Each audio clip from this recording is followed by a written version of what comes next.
बंदो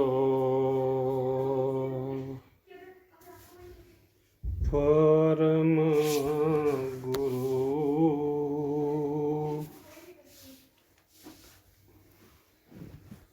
जिन यह ज्ञान पसार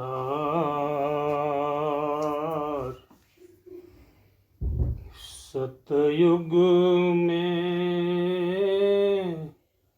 शब्द उच्चारिया जीवन को जगा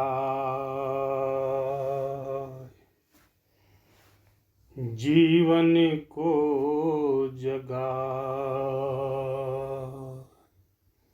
चारों जग पधार कर मानवता समझाए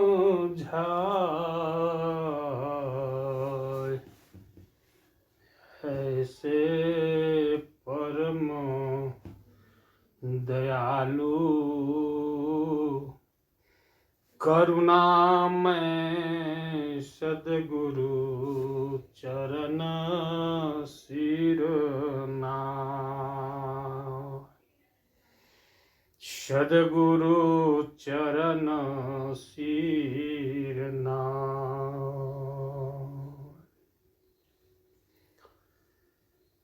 हे शब्द गुरु,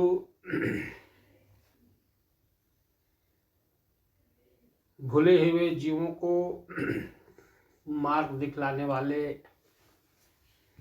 समर्थ पुरुष, आपके पावन चैतन्य चुंबकीय गुणों से युक्त चरणों में मैं अपना कोटि कोटि बंदगी करता हूँ, शीश नवाता हूँ। आप मुझे अपना बना करके सवार दीजिए सद्गुरु। आपके अनंत जीव सृष्टि में भटक गए हैं। आप अपने सारे जीवों को अपनी विशुद्ध अस्तित्व चेतना से जोड़ दीजिए सद्गुरु। यदि आप हम और हमारे सारे जीवों पर दया नहीं करेंगे तो कौन है यह भवसागर में जो मेरी बाह को पकड़ ले, मेरा कल्याण के लिए कुछ उद्यम करे। कोई दूसरा नहीं है साहेब। मुझ पर आपकी कृपा दया दृष्टि सदैव बनी रहे। हम अनाथ हैं, आप मिल जाने के बाद ही हम नाथ हो जाते हैं।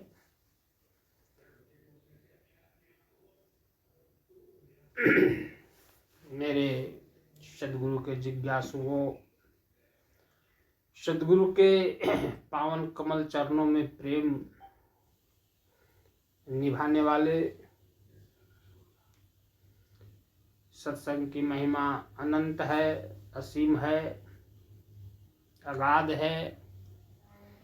सत्संग को कभी भी हम मनुष्यों को हल्के में नहीं लेना चाहिए। संसार में ऐसी सत्संग की महिमा है कि संसार के सभी प्रकार के कलेशों से, दुखों से छूट सकते हैं हम। भूला हुआ जो मेरा समर्थ अस्तित्व है उसको पुनः वापस हासिल कर सकते हैं। खोई हुई संपदा को प्राप्त कर सकते हैं। और जितना भी मैंने भूल किया है उसको जान सकते हैं, पहचान सकते हैं और पुनः अपना अमृत सागर में प्रवेश कर सकते हैं। विचार करने का तत्व है कि इतनी सारी उपलब्धियां एक सत्संग से हमको प्राप्त होता है।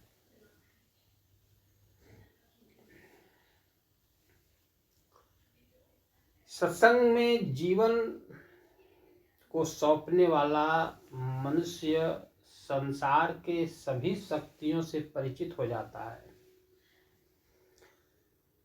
जो यह ब्रह्मांड है, जिसका अस्तित्व अनंत है, इसमें अनंत शक्तियां हैं। सद्गुरु के शरण में रहने वाला प्रत्येक भक्त अनंत शक्ति से जुड़ जाता है, अनंत शक्तियों से परिचित हो जाता है। उसका जीवन इतना सहज होता है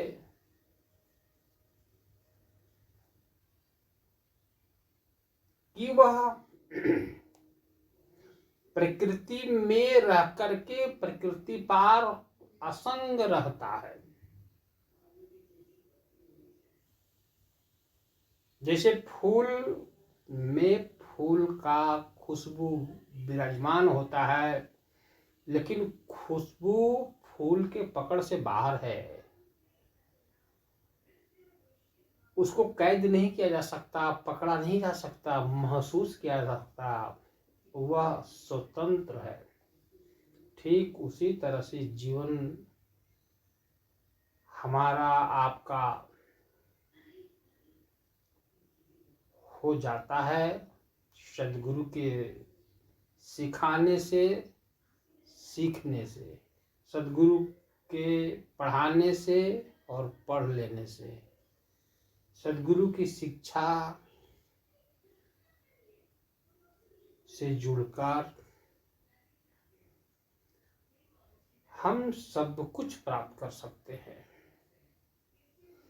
इसलिए जितना गहरा और गंभीर और गूढ़ रहस्य है सद्गुरु की भक्ति, ठीक उतना ही समझदारी के साथ सद्गुरु की भक्ति करनी चाहिए हम लोगों को, हल्के में नहीं। अब आइए हम सभी सद्गुरु प्रभु का गुणानुवाद गाएं, उनकी वाणियों का स्मरण करें, उनके अस्तित्व यश कृति का कुछ सुमिरन करें। हम सभी गंगा जी में स्नान करते हैं, करना चाहिए। स्नान करने से क्या लाभ होता है? शरीर शुद्ध होता है, मैल गिर जाता है, हल्का हो जाता है शरीर, हम ताजगी और स्फूर्ति को अनुभव करते हैं।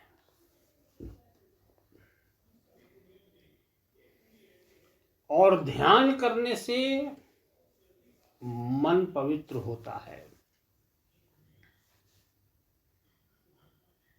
और यदि मन पवित्र होता है तो मन आनंदित भी होता है, मन को भक्ति सुहाने लगता है।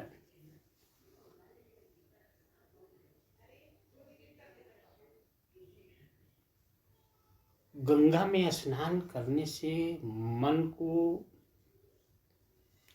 कोई भी प्रभाव नहीं पड़ता, शरीर निर्मल होता है, ध्यान से मन निर्मल होता है। आज इसी पर हम लोग बात करेंगे। मन जो है शब्द में प्रवेश करके इसके सारे कलमश छूट जाते हैं। ये लौह अग्निवत इसमें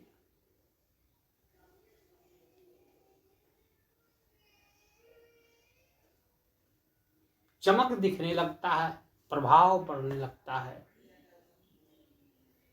और परमात्मा इसको बड़ी प्यारा लगता है। फिर यही मन को, इसी अवस्था का नाम है विजय हो जाना प्रकृति के ऊपर, सारे विकार छूट जाना भक्ति के कारण। हम लोग गंगा जी में स्नान करते हैं, चाहे वह त्रिवेणी जी का जल हो या काशी जी में जो गंगा आती हैं बहते बहते उनका जल हो, या हरिद्वार का जल हो, या ऋषिकेश का जल हो, या कहीं भी, उसी जल में हम नहाते हैं और हमारा मैल छूट जाता है, और उसी जल को हम फिर डब्बे में भर करके घर ले आते हैं।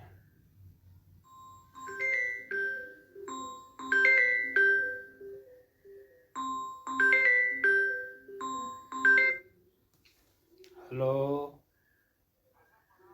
प्रणाम प्रणाम गणेश जी, प्रणाम प्रणाम। ठीक हूँ ठीक हूँ, अपना बताइए। हम्म। हाँ हाँ, अच्छा हम थोड़ा लेट में बात करते हैं आपसे। हम्म।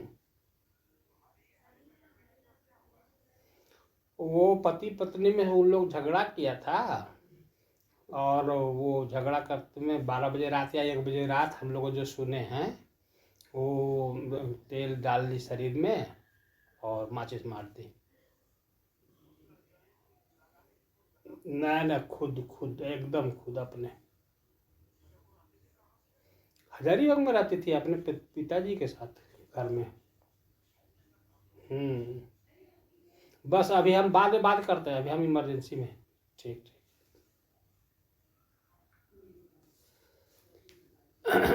मेरी आवाज जा रही है? जी प्रभु, आने लगी। एक मैसेज आ गया था किसी का। तो हम जिस जल से शरीर को धोते हैं और उसी जल को, धोया हुआ जल को फिर हम अपने घर ले आते हैं। विचार करें कि हम कितना बुद्धिमान हैं। हम लोगों को यह मान्यता से ऊपर उठना होगा मेरे भाई। यदि कहीं भूल हो गई है हमारे पूर्वजों से या मेरी संस्कृति में, तो हमें इस पर विचार करना होगा, हमें समझना होगा। गंगा जी में या किसी जल में इतना शक्ति होता कि हमारे कर्मों को वो धो दे, तो प्रत्येक मनुष्य जो संसार में है या जीव जंतु, ये सभी संसार में पड़े नहीं होते। इसलिए हमारे सदगुरु प्रभु का वचन है कि भारत की भूमि, खासकर आध्यात्मिक भूमि तो जरूर है, लेकिन यह आध्यात्मिक भूमि में बहुत अंधविश्वास, अंध परंपरा, जिसे हम ना समझते हैं ना बुझते हैं, सिर्फ मानते हैं, इस पर हमें विचार करना होगा। इसी काशी की भूमि पर काशी में करवट लेने का विधान है, जिसे अंग्रेजों ने तोड़ दिया, कुछ महापुरुषों ने तोड़ दिया, और आज वो पूरा टूट गया है। अब हम लोग ढो रहे हैं कि गंगा स्नान तोड़ना होगा। स्नान करो साफ सफाई के लिए, लेकिन इसमें आध्यात्मिक कुछ भी रूपरेखा नहीं है। आप ज्यों ज्यों ध्यान में उतरोगे त्यों त्यों आपका मन निर्मल होगा। ज्यों ज्यों समाधि में परिणत होते जाओगे त्यों त्यों संसार का मैल पूरा छूट जाएगा और आगे शब्द ही शब्द शेष रह जाएगा। जो बिछड़ा हुआ शब्द है जिसे सुरती कहते हैं, वो अपने मूल जो जनक है शब्द गुरु, उसमें जाकर के मिल जाएगा, समा जाएगा, एक हो जाएगा, बूंद और समुद्र के सदृश। इसलिए इस संसार के सारे कलेशों को समाप्त करने के लिए एकमात्र औषधि है, वह है सद्गुरु प्रभु का युक्ति, शब्द सुरती का मेल, शब्द सुरती का संगम, जिसे सहज योग कहते हैं। यदि इसको आप समझते हैं और समझकर मानते हैं तो आपका सर्वांगीण कल्याण होगा, विकास होगा। और गुरु को भी मानते हैं, संसार के जो धर्म है, जिसका स्वरूप आज जो दिख रहा है वो बिगड़ा हुआ है, इसको भी यदि मानते हैं तो मेरे भाई आप पक्का शिष्य नहीं हो सकते, कभी नहीं हो सकते। आप विचार करो, सचमुच में विचार करो कि हम लोग तीर्थ गए, आप गए, हम गए, कोई भी गया, तीर्थ गए, तो तीर्थ में जाने के बाद क्या मेरे मन पर या आपके मन पर कभी कोई प्रभाव पड़ा? मेरे मन में जो भी सांसारिक कामना है, विकार है, ईर्ष्या है, द्वेष है, छल है, कपट है, दोष दुर्गुण है मन में, वो कभी भी तीर्थ करने के बाद या स्नान करने के बाद या हवन करने के बाद या आरती वंदना स्तुति करने के बाद या देवताओं की उपासना करने के बाद ये मन पर पवित्रता घटी नहीं घटा। यहाँ तक तो मैं कहता कि शरीर में भी कोई प्रभाव नहीं पड़ा। इसलिए सद्गुरु प्रभु ने साफ कहा था कि तीर्थ गए दुई जना चित चंचल मन चोर। तीर्थ गए दुई जना चित चंचल मन चोर, ये को पाप न उतरा उल्टी लादे 10 मन और। ये साहब ने कहा था। तो इस साहब के बारे पर विचार करो कि सचमुच में ऐसा होता है कि नहीं, आपके साथ घटता है ऐसा कि नहीं। आप अपने आप में प्रश्न करो और उत्तर आपको मिलेगा कि हाँ, एकदम ऐसा ही होता है।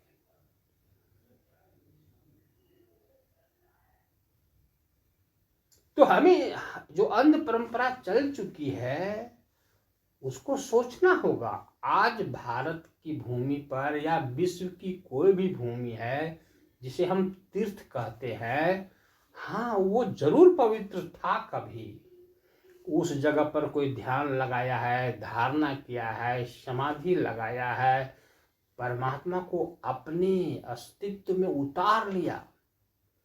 जब उसका चित्त साधना से निर्मल हो गया, मन निर्मल हो गया, जैसे दर्पण के ऊपर धूल धुआं कालिक पड़ जाने से दर्पण के सामने हम खड़ा होते हैं तो अपना चेहरा नहीं दिखता दर्पण में, लेकिन जब दर्पण को हम साफ कर देते हैं तो अपना चेहरा दिखता है दर्पण।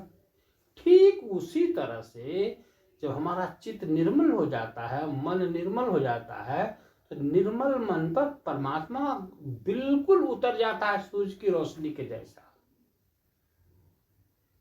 तो यदि आप इस चीज को समझना चाहते हो तो जितने भी तीर्थ है ऐसे तीर्थों पर ऐसा महापुरुषों ने किया है, सेवक सती सन्यासी लोगों ने किया है अपने अपने समय में। और आप वहां जाकर के सिर्फ नहाना चाहते हो, नहा करके ही मोक्ष प्राप्त करना चाहते हो, मन को निर्मल करना चाहते हो, आप साधन नहीं करना चाहते हो। तो ये तो सबसे बड़ी भूल हम कर रहे हैं कि क्योंकि हमारे वहां तीर्थ इसलिए हुए हैं कि वहां पर बहुत ऐसे लोग साधना किया, भक्ति किया, परमात्मा को अपने चित्त में उतारा, तब वो मोक्ष नहीं परमात्मा हो गया। वो लोहा जैसे अग्नि में प्रवेश कर जाता है तो अग्नि स्वरूप लोहा हो जाता है, वो साधक करने वाला हो गया। और हम लोग वहां पर ये काम ना करके नहा करके आ जाते हैं, तो मेरे भाई और भ्रम में हम पड़ गए ना। हम कहीं यदि साधन अभ्यास करने का रास्ता यदि मिलता तब भी हम अब नहीं करेंगे, क्योंकि हम कुंभ नहा लिए, हमें मोक्ष हो गया है। अब हम काहे कोई ऋषि मुनि के पास जाएंगे, साधु महात्मा के पास जाएंगे, सदगुरु के पास काहे जाएंगे, हमको तो नहा लिया। और 144 वर्षों के बाद ऐसा कुंभ आया है, इसमें तो मोक्ष हो ही गया, चाहे 100 गो गैया खाए हों काट के, या 1000 गो मछली का मुंडी खाए हों, या करोड़ का बकरा का मांस खाए हों, मोक्ष भी हो गया। तो आप ऐसी धारणा बना के रहोगे, साधु संत मिलने के बाद भी वहां चरण में नहीं जाओगे, कैसे ज्ञान होगा? संसार को कैसे समझोगे? प्रकृति नहीं समझ में आएगा, कर्म समझ में नहीं आएगा, जीवन समझ में नहीं आएगा। बस सांड के जैसा घूमोगे और कहोगे हमको तो मोक्ष हो गया है, हम तो त्रिवेणी संगम में स्नान कर चुके हैं। वह भी मेरे भाग्य में ऐसा समय आया कि 144वां जो आया है कुंभ, 144 वर्ष के बाद वही हमको मिल गया। इठलाते रहोगे संसार में। तो साहब ने कहा मेरे भाई कि मलमल धोया शरीर को, मल मल धोया शरीर को, धोया ना मन का मैल, धोया ना मन का मैल, और नहाए गंगा गोमती, रहा बैल का बैल। यदि आपको सचमुच में आत्मज्ञान प्राप्त करना है तो मेरे भाई भारत या दुनिया के कोई भी राजनीतिक दल की बात मानो, लेकिन आप भक्ति के क्षेत्र में उसके बात मत मानो। उसके पास प्रश्न उत्तर ही नहीं करो, अपना गुप्त भक्ति करते रहो। चाहे कोई भी दल हो, कोई भी पंडित हो, कोई भी ब्राह्मण हो, उसकी बात मत मानो। भक्ति क्षेत्र में भक्ति बिखर गई सृष्टि पे, भक्ति उड़ गई सृष्टि पर। भक्ति सदगुरु से प्रकट होता है धरा पर, सदगुरु के द्वारा इस दुनिया में भक्ति गंगा के जल जैसे फैलती है उस तरह से फैलती है सदगुरु के द्वारा। इसलिए मैंने कहा है आवाहन सुधा में कि चारों युग में, चारों कोना में, चारों दिशाओं में 4 बादशाह आते हैं, और समय आ रहा है, देखिए समय आ रहा है कि चारों गुरु धरती पर लौटेंगे और एक ही संदेश, एक ही सत्संग, एक ही नाम दान का तरीका, एक ही शब्द सुरती का भेद, एक ही प्रकृति से पार जाने का, एक ही निर्मल होने का, मन को निर्मल करने का ज्ञान को चारों गुरुओं 4 स्थान पर प्रकट करके चारों एक ही जैसा बात करेंगे। समय आ रहा है पृथ्वी में। सदगुरु कबीर साहब का बानी सिद्ध बानी है, वो हो के रहेगा। अभी तो ताना बाना फैलाया जा रहा है, बीज रोपा जा रहा है, बड़े बड़े वृक्ष बनेंगे यहाँ पर और बहुत फल मिलेगा संसार को वृक्ष से। तो बड़भागी हैं आप हैं या आपके साथ और कोई है जो सदगुरु के कार्य में अभी आप अपना तन से, मन से, धन से, समय से, शरीर की शक्ति से आप योगदान कर रहे हो। क्योंकि सदगुरु का ज्ञान को प्रचार प्रसार करने के लिए एक प्लेटफार्म होता है, एक बेस बनाया जाता है, एक आधार बनाया जाता है। उसमें से कुछ बानियाँ बन रही है, बानी का संग्रह हो रहा है, संकलन जिसको कहते हैं हो रहा है। उसके बाद ये छपेगा तो ये बीज बनेगा, तैयारियां रहेगी, सब लोग समझेंगे सद्गुरु के सिद्धांत को। उसके बाद चारों गुरु आएंगे, चार दिशाओं में डंका बजेगा संसार में, काल का मुंडी हिलेगा। कैसे जानते हैं? जैसे मिर्गी हो जाता है आदमी को। और जो भी अनुरागी होगा, जिज्ञासु होगा, खोजी होगा, नेमी होगा, प्रेमी होगा, ईश्वर को चाहने वाला, उसको ये चार गुरु खोज लेंगे। चार गुरु का इतना संदेशा ही पृथ्वी पर उग जाएगा चारों तरफ कि जीव आकर्षित हो ही जाएंगे। इसलिए आप लोग बड़ भाग्य हो कि ऐसा योजना में आप शामिल हो, अपना करनी कर रहे हो। अपने तो तरोगे ही, अपने तो यश का भागी बनोगे ही, लेकिन आपके माध्यम से जो जीव बाघ के मुंह में पड़ा हुआ है, कभी भी बाघ नाश्ता कर सकता है। वैसे जीवों को यदि आप शरण दे रहे हो, रक्षा कर रहे हो, तो आप कृपा के, यश के, दया के, आशीर्वाद के पात्र हो मेरे भाई। सद्गुरु के दृष्टि में आप बहुत उत्तम काम कर रहे हो। अपने तरो, औरों को तारो। अपने प्रकृति पार हो, वो औरों को पार होने की रास्ता बताओ। अपने खाओ, औरों को खाने का मार्ग बताओ। अपने अज्ञानता को समाप्त करो, औरों के ज्ञान को दो, ज्ञान से जोड़ो। ये काम साधारण व्यक्ति का नहीं है, ये काम कुछ कुछ खास खास व्यक्तियों का है, और आप लोग इस काम में लगे हो।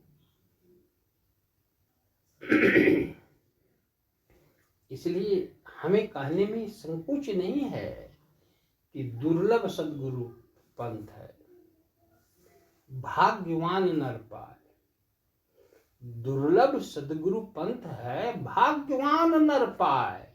और जब संसार में सद्गुरु की दृष्टि पड़े, जब संसार में सद्गुरु की दृष्टि पड़े, तो जग में अनेक अंकुर पनप जाए। जग में अनेक अंकुर पनप जाए।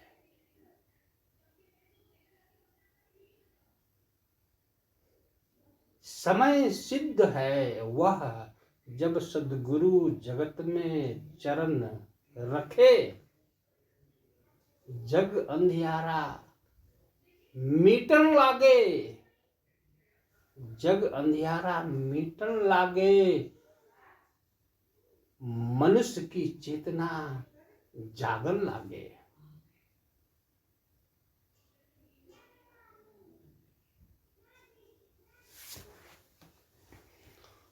अब इस संदर्भ में मुझे एक सद्गुरु का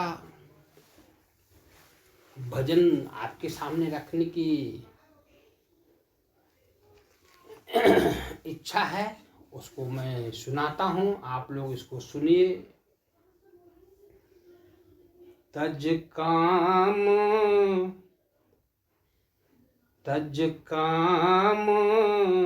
क्रोध मद मोह। तज काम क्रोध मद मोह, होरी खेलिए हो, होरी खेलिए हो।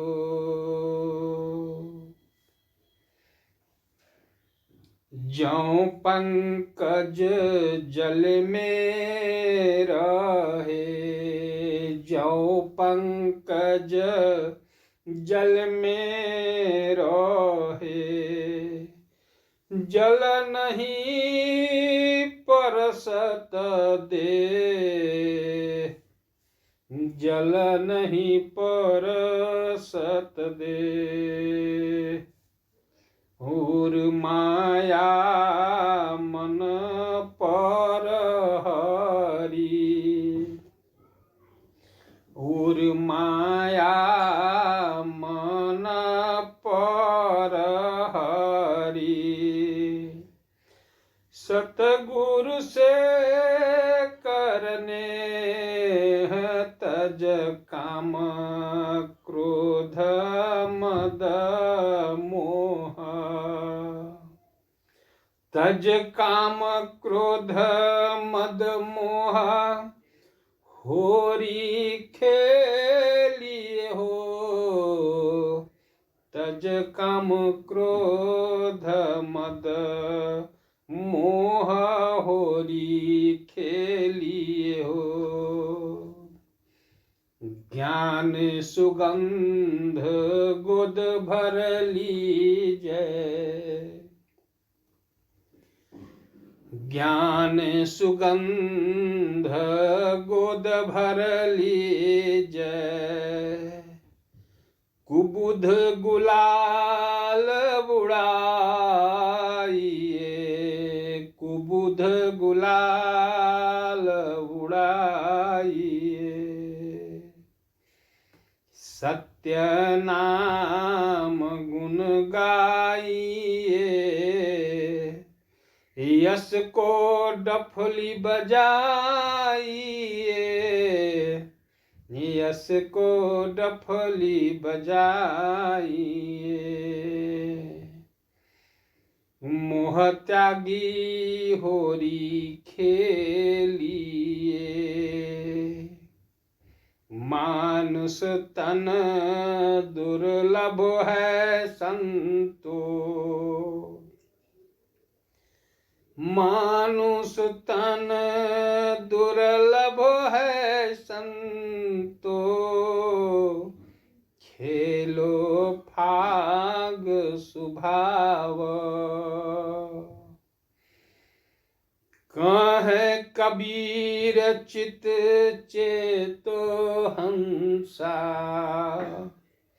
कहे कबीर चित चेतो हंसा, बहुरी नय सोदाव,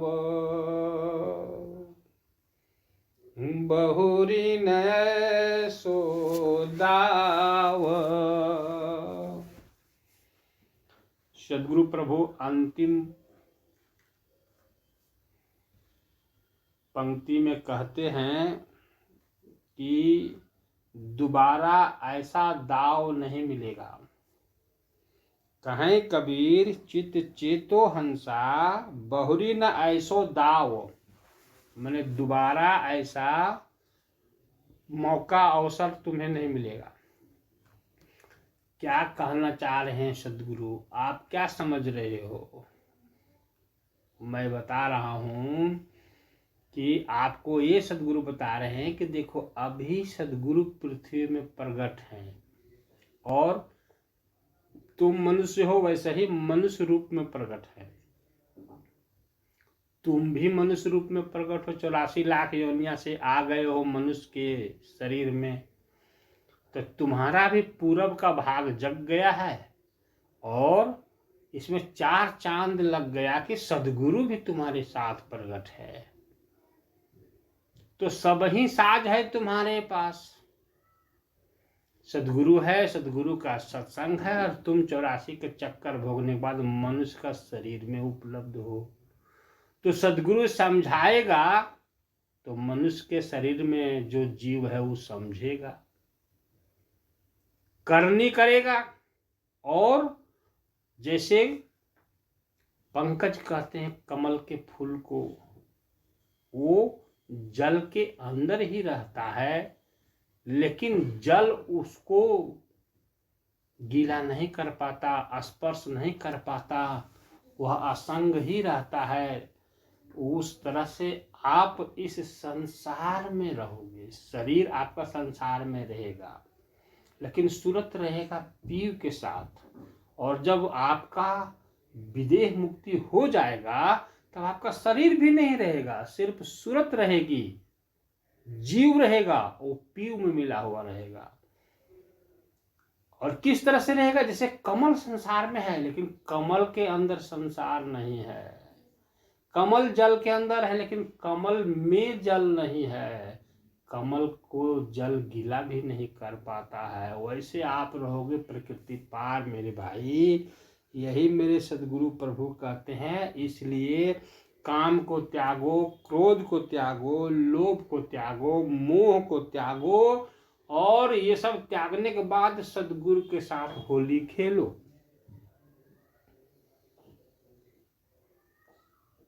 ध्यान साधना करके, सत्संग करके, आरती वंदना करके, सदगुरु के वचनों को सुन करके, दूसरे को सुना करके, और मन को पवित्र करो। मन के अंदर प्रेम प्रकट हो, मन पवित्र हो जाए, ऐसा युक्ति में रहो हमेशा। सदगुरु के द्वारा प्राप्त ज्ञान से मेरे बंधुओं, आपके वाणी में जैसे फूल से खुशबू निकलता है ना, फूल निकालता नहीं है खुशबू, अपने आप निकलता है, ठीक आपकी वाणी में सदगुरु का ज्ञान का खूब खुशबू दिखे दुनिया वालों को। आपके आचरण में सदगुरु का आचरण दिखे, और ऐसा जब आचरण बनेगा आपकी वाणी से, आपके व्यवहार से, तो कुबुद्धि रहेगी आपके सामने? नहीं नहीं नहीं नहीं, उड़ जाएगी मेरे बंधु, उड़ जाएगी। और सतनाम का गुण बावला होकर के, पगला होकर के हमेशा गाते रहोगे। क्या कहूँ मेरे बंधुओं, ये पिया मिलन का जो मौज है, पिया मिलन का जो आनंद है, वो पिया मिलने के बाद ही महसूस होता है, एहसास होता है, अनुभव होता है। तो साहब कहा है, ज्यों तिरिया पीहर बसै, ज्यों तिरिया पीहर बसै, सूरत बसै पिया माही, वैसे जन जग में फिरे हरि को भूलत नहीं। ऐसा साधु ही सिर्फ रहता है संसार में, बाकी सामान्य लोग नहीं रह पाते। इसलिए गुरु भक्ति कर ले। एक फेसबुक में मैं देखा, एक बार वो ऑफिस से बैठा था 3-4 दिन के पहले, या 2 ही 3 दिन हुआ होगा, तो देखा फेसबुक में आ गया स्लाइडर में, तो उसमें लिखा हुआ था 10-12 पंक्तियां। उसमें से मुझे कुछ कुछ याद आए, मैं व्हाट्सएप में भेजा था आप लोगों को, आप लोग अध्ययन भी किए होंगे, पता नहीं किए कि नहीं, देखे होंगे जरूर। उसमें लिखा हुआ था कि चोर को जब पकड़ लेता है दरोगा, तो उसको भगवान याद आता है। नेताजी जब चुनाव में हार जाते हैं तो भगवान याद आते हैं। किसी को बीमारी घेर लेता है तो भगवान आ जाते हैं। किसी को भोजन नहीं मिलता है दिन में, दिन भर कोई कारणवश, उसको भी भगवान आ जाते हैं।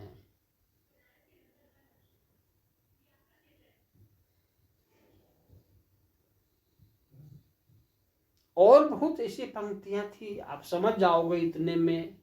लेकिन साधु को मेरे भाई हमेशा याद आते हैं भगवान। याद आने की बात तो छोड़ो, प्रभु के साथ ही रहता है।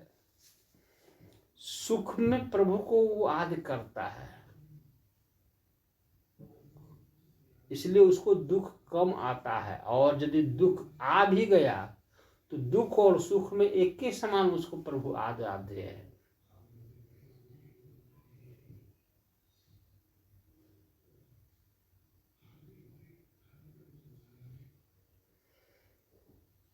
तो ये संसार का नियम है। संसार का क्या नियम है? संसार पूरी घोर अंधकार में फंसी हुई है। साहब ने कहा था, इसी कारण से कहा था कि दुख में सुमिरन सब करे, दुख में सुमिरन सब करे, सुख में करे न कोई। और जो सुख में सुमिरन करे, दुख काहे का होय। आप अपने अपने सीने पर हाथ रखो और अपने से प्रश्न करो और अपने से तुम्हें उत्तर मिलेगा कि दुख में, विपत्ति में, परेशानी में आपको भगवान जगा जाता है कि नहीं? आपको उत्तर मिलेगा हाँ। आप नाव में बैठे हो और बहुत गंभीर जलाशय को पार करना है, इस किनारे से उस किनारा में, और तूफान बहुत भारी आ गया। अब नाव हिलने लगा, पलटने की पूरी संभावना। उसमें भगवान पूरा आग आता है जी। लेकिन उस समय जैसा भगवान आग आता है, जिस तरह से भगवान को तड़पने लगते हो पुकार के, विरह में व्याकुल हो जाते हो, रक्षा हमारी करो, उस तरह से विरह वेदना हुई। विचार करना। मैं थोड़ा प्रैक्टिकल बात बता रहा हूँ, व्यवहारिक बात बता रहा हूँ। ऐसी तड़प हुई परमात्मा से मिलने का।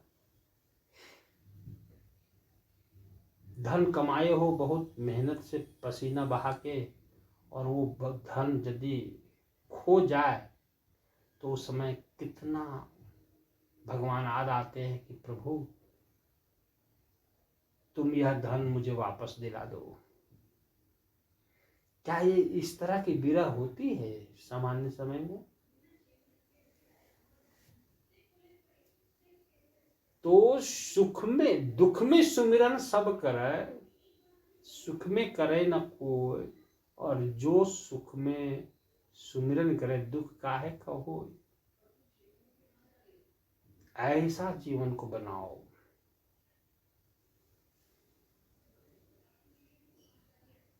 ऐसे ही जीवन को बनाना है।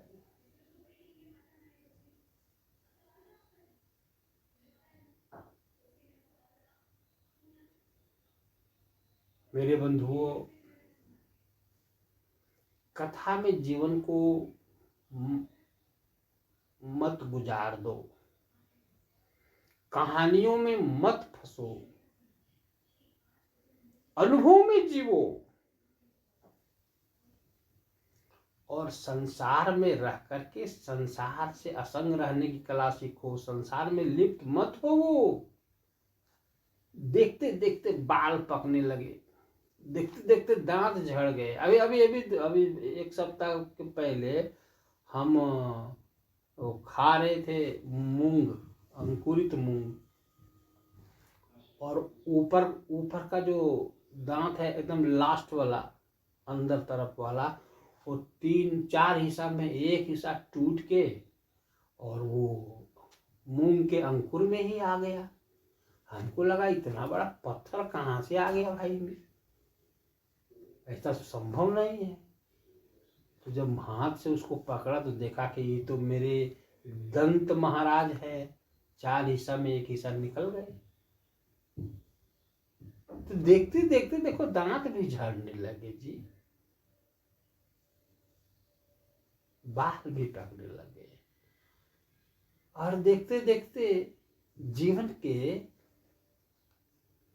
समझो कि 3 पन बीत गया, अब 4था पन चालू है इस शरीर के और कलिकाल के प्रभाव के अनुसार। क्या ऐट के करोगे इस संसार में? क्या बहुत धन कमाने की हो? इसको लिखना नहीं, अभी अभी थोड़ा सा संक्षिप्त में बताता हूँ कि मेरा भाई ही लगता है। उसकी लड़की झारखंड पुलिस है, उसके साथ शादी हुआ है, 2 बच्चे हैं, एक 7 साल का बेटा है और एक 4 या 5 साल का बेटा है। लड़की इतनी खूबसूरत, बहुत अच्छा लंबाई, बहुत अच्छा शक्ल सूरत, और ससुराल में ही था। हजारीबाग की कहानी है। दोनों पति पत्नी में कुछ मनमुटाव था कि लड़ाई हुआ, क्या हुआ, वो 1 बजे रात या 12 बजे या 1 बजे रात वो किरासन तेल शरीर में डाल ली और माचिस मार दी। और देखते देखते उसका पति साथ में था, एक ही कमरा में। देखते देखते मतलब वही स्वाहा हो गई, जल गई। 90% लोग बोलता है जल गई। आज 3 साढ़े 3 बजे रांची में प्राण निकल गया। कल ही रात में जली थी, आज प्राण निकल गया। क्या कभी इसको लिखना नहीं? ये दुनिया है मेरे भाई। आप मेरी जगह पर आप रहते तो हमको लगता आपका एक आवाज भी नहीं निकलता। मैं तो सत्संग दे रहा हूँ आपको, और मेरा चचेरा भाई मानो उसको, दूर के में। और जिसकी बेटी है वो CRPF है अपने, और दामाद जो है वो झारखंड पुलिस में है, और लड़की बहुत खूबसूरत है। 2 बच्चे हैं, 7 साल और 5 साल का। ऐसा हो गया। अभी लाश रांची से आई नहीं है, अभी रांची में लाश।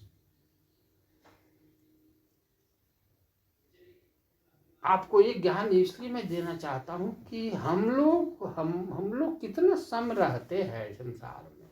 अभी देखो, अब गोतिया है लीजिए, तब भी हम आपको सत्संग दे रहे हैं।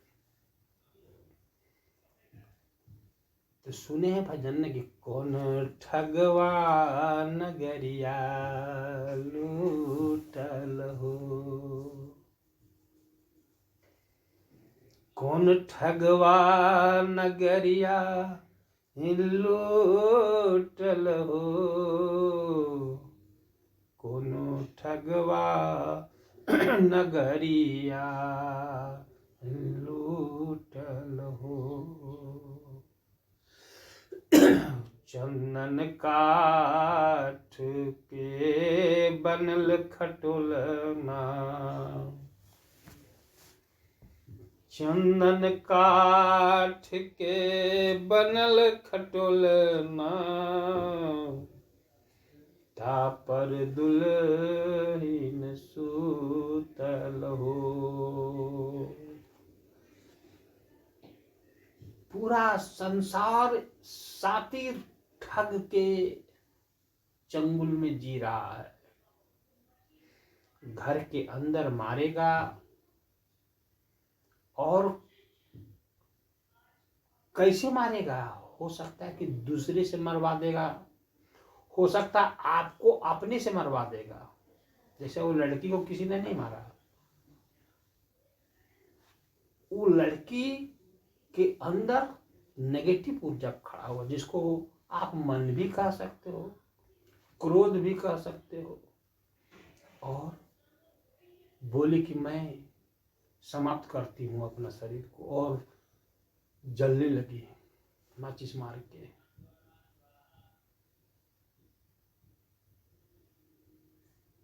तो अज्ञान के कितने रिश्तेदार हैं जानते हैं? अज्ञान के बहू भी है, अज्ञान के बेटा भी है, अज्ञान के नाती पोता भी है, अज्ञान के सास ससुर भी है, अज्ञान के भौजाई भी है। बहुत परिवार है अज्ञान का जी, और ये सब आपको मार डालेंगे। और ये अज्ञान तभी खत्म होता है जब सदगुरु के शरण में सेवा सत्संग भजन करोगे। नहीं तो मेरे भाई, कोई घर के अंदर मरोगे, कोई घर के बाहर मरोगे, कोई दरवाजे पे मरोगे। इसका कोई भी समय सीमा नहीं कि कब मैं मरूंगा, कैसे मरूंगा। बहुत लोग अपने को फांसी लगा लेते हैं, अपने को जला भी लेते हैं, अपने को कुआं में डाल देते हैं, अपने गिर के मर जाता है। बहुत लोग बीमार होके मरता है, बहुत लोग भजन करके मरता है। तो अज्ञान को समझना होगा, कितनी प्रबल है अज्ञान, कितना ताकतवर होता है अज्ञान, कि कितना बड़ा डिसीजन ले ली। किरासन तेल अपने शरीर पर डाली, 1-2 लीटर जो भी तेल होगा डब्बा में डाली, और ये भी नहीं सोची कि मुझे कितना तकलीफ होगा, मैं जलूंगा तो कितना शरीर में दुख होगा, और माचिस मार दी और जलने लगी। हतप्रभ रह गया उसका हस्बैंड, मुंह से आवाजें नहीं निकल रहा था। उसकी सास भी सोई थी घर के अंदर दूसरे कमरे में। तो मेरे बंधुओं, अज्ञान को खत्म करो, ज्ञान रूपी जगत में प्रवेश करो, विष रूपी संसार को त्यागो, त्यागने की कोशिश करो, अमृत रूपी दुनिया में दस्तक रख करो, नहीं तो नहीं बचोगे। इस सृष्टि में नहीं बच सकते हो। भूल पर भूल, भूल पर भूल करते ही रहोगे। तो मेरे बंधुओं, आप लोग अवश्य अन्य लोगों से अनूठा हो, अपना समय, अपना धन, अपना बुद्धि विवेक, अपना शरीर को सत्संग में लगाए हुए हो, लगाए रहो। यदि सत्संग नहीं भी करोगे, 1000, 2000, 5000 आप नहीं भी खर्च करोगे, तो वो आप बचाओगे, ठीक है। लेकिन यदि बचा हुआ संपत्ति आप लेके जा सकते हो, तब तो बचाओ, हम भी आपको कहेंगे बचाओ। लेकिन जब लेके ही नहीं जा सकते हो, जब आपका शरीर भी आपके साथ नहीं जा सकता, तो शरीर से कमाया हुआ धन कैसे जाएगा? तो आप सत्संग करके ही वो धन को खर्च करो, ताकि वो कमाई आपको मिल जाए, ज्ञान मिल जाए, अज्ञान खत्म हो जाए।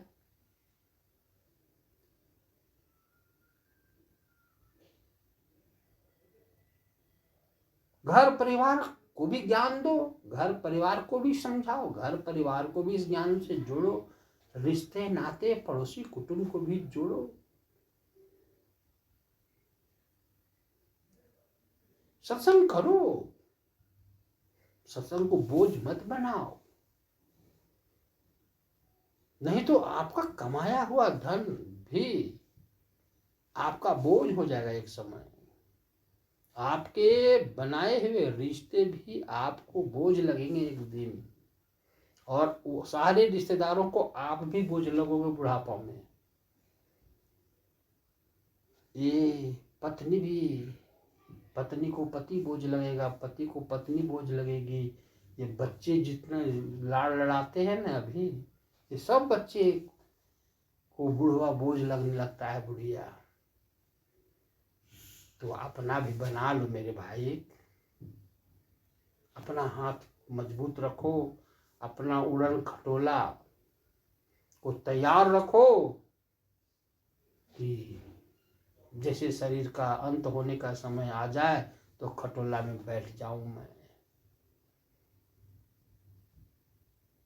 तो मैं आज यहीं पर अपनी वाणी को विश्राम देता हूं, और सद्गुरु प्रभु से ये मैं अवश्य प्रार्थना विनती करता हूं कि हे प्रभु, मिलना तो जरूर है, मिलना तो जरूर है, चाहे ले लो जितनी तुम परीक्षा, मिलना तो जरूर है, चाहे ले लो तुम जितनी परीक्षा। हम भूल को मिटाएंगे और अखंड दीप को प्रज्वलित करेंगे, जग में मिसाल छोड़ेंगे, प्रेरणा लोग पाएगा। और जीव मुक्त होता रहेगा, ऐसा अमिट छाप जग में छोड़ेंगे। यह है गुरु भक्ति की महिमा भारी, यह है गुरु भक्ति की महिमा भारी। सुनो जगत के जीव प्यारी। तो मैं अपनी वाणी को यहीं विश्राम देता हूँ। आप लोग सत्संग को आगे बढ़ाइए और पूर्ण कीजिए प्रेम पूर्वक। फिर अगले बुधवार तक इंतजार हम लोग करेंगे और आप लोगों की सेवा, मेहनत, त्याग के फल स्वरूप 2 दिन, कल नहीं परसों से ही फिर सत्संग होगा आपके इलाका में। प्रभु का यश कीर्ति को प्रकट करने का अवसर आप लोगों ने बनाया है। साहेबंगी साहेबंगी साहेबंगी, सत्यनाम सत्यनाम सत्यनाम।